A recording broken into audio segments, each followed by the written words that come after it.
$6,000. That's how much money a man allegedly spent using his estranged wife's debit card. The 37-year-old woman has been missing from a village in Dodge County for more than 2 weeks. WMTV's Shayna Najawan read through that criminal complaint today. Shayna, Zachariah Rash is facing 7 felony charges. That's right, and they all relate to identity theft and financial gain. Crystal Rash was last seen on June 10th, and Zachariah has allegedly made several unauthorized purchases since then. Transactions and surveillance video from several stores in Dodge County show Zachariah Rash spending thousands of dollars over the last few weeks. According to a criminal complaint, he used his missing wife's debit card. Crystal Rash hasn't been seen since June 10th. Around the same time, Zachariah started using her account.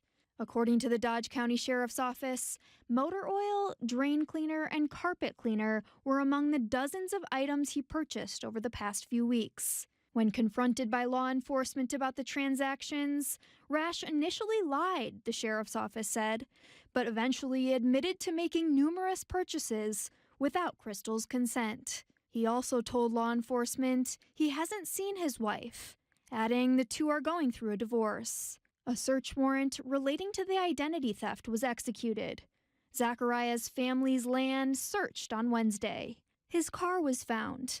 What the complaint says is of significant evidentiary value in their search for Crystal. It is currently being analyzed by the Wisconsin State Crime Lab. The Sheriff's Office emergency pinged Crystal's 2 phones. One was last active on June 8th, the other just last week. Friends and family of Rash say they have also received messages via social media from what they think are fake accounts impersonating Crystal. One stated, quote, "I am fine, I just need some time. I'm with friends and Zach doesn't need to know where I am," end quote. Live in the studio, Shayna Najawan, WMTV 15 News.